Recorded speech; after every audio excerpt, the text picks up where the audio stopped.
Most people think that self-discovery is about finding yourself. I don't. I think it's about understanding yourself. Because if we're honest, most people know very little about themselves. And, don't get me wrong, they know what food they like, they know what brings them joy, what movies they like to see, they know what they do at work. But how many people know what happens when they're stressed? Do they know what certain situations trigger them? Or do they keep repeating the same patterns in relationship, friendships, life, work? Do they know what they actually need to feel safe, supported, and connected? That is the kind of self-discovery that interests me. And over the many years, I've used lots and lots of different tools to help people understand themselves. And that could be things like, coaching, counseling, journaling, meditation, reflection, communication frameworks, many, many, many different things. And one of the tools I sometimes use to help people understand how they're built is astrology. Now, before you switch off, hear me out, please, because I'm not talking about astrology as, a way to predict the future. I'm talking about astrology as a tool for understanding patterns. Because when we understand our patterns, we gain choice. And when we gain choice, we gain freedom. So, if you're new to astrology, you may have heard people talk about something called the big three. The big three are your sun sign, your moon sign, and your rising sign. And you can think of them as three different lenses through which you can understand yourself. Because your sun relates to your identity, to who you're becoming.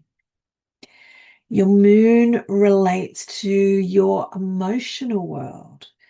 What happens, how you react and respond when life becomes challenging.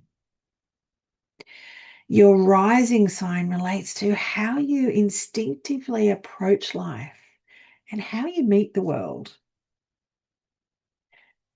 And before any astrologers jump into the comments, yes, I get that the big three are not the whole chart. They're just simply a starting point because a birth chart contains many other layers, including house placements, planets, aspects, transits, and of course, life experiences, among many, many other things. And all of these add depth and nuance and complexity. And in many ways, I see a birth chart less like a prediction of your future and more of a blueprint of your design. Because it can highlight strengths, challenges, gifts, blind spots even, and reoccurring themes that may show up throughout your life. But just like no builder starts with every tiny detail of a house at once, we don't need to understand every single part of a birth chart to start learning about ourselves. So for today's conversation, I want to keep it simple and focus on the big three because they actually offer a great starting point for understanding yourself. And let me show you what I mean by using my own chart. So my sun is in Sagittarius. And for me, that speaks to a desire to understand life, to seek the truth, to ask those deeper questions, to find meaning in experiences. It's a clue for me that about, what gives me that purpose, what keeps calling me forward. My moon is in Pisces, which means I can be incredibly intuitive and compassionate. But it also means that sometimes I absorb too much. I feel too much. I carry things that don't belong to me. And understanding that has helped me to stop asking, what's wrong with me? And start asking things like, what do I need to get through these emotions or this situation that I've decided to take on that's not even mine? Then we come to my rising sign. So my rising sign is in Taurus. And Taurus tends to be more grounded, it approaches life slowly and carefully. It's practical, it's measured, which is interesting because internally I have one part of me wanting to explore life's biggest questions, another part of me that can feel everything. Yet the way I often approach life is by slowing down, observing what's in front of me, and making sure that it feels safe before I do anything else. Now, whether you believe in astrology or not, it really isn't the point here. The point is that tools like this invite us to become curious about ourselves, to observe ourselves, to notice our patterns. Because self-discovery isn't about finding a label to pin on yourself, a group to belong to. It's about becoming aware. It's about recognizing that there may be reasons that you react the way that you do. There may be reasons certain situations feel easy while others feel challenging. Or there may be reasons you keep encountering the same lessons over and over again. And once you start noticing those patterns, something very interesting happens. You stop living on autopilot and you begin making conscious choices.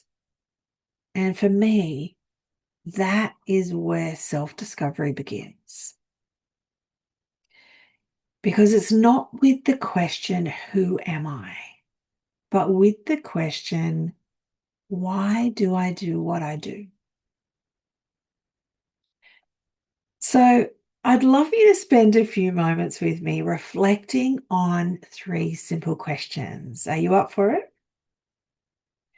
So here's the first question. Who are you becoming? Who are you becoming? And this can be a big question for a lot of people, so you might want to sit with it for a minute. Number 2 is, what happens when life gets stressful? How do you react? How do you respond? How do you deal with those emotions when they come up? And number 3 is, how do you instinctively approach new situations? 3 big questions, but worth sitting with. Because whether you use, astrology, counseling, journaling, all those things that I talked about before, those 3 questions alone can tell you a lot about yourself. And understanding yourself is often the first step towards changing your life. So if you're interested in learning more, make sure you guys subscribe because I put new content out every Wednesday. And make sure you hit the like button so that we can get this content out to more people and more people can join us on this self-discovery journey. Because as I always say, we're stronger together than we are apart. Lots of love, and I'll see you next week. Bye.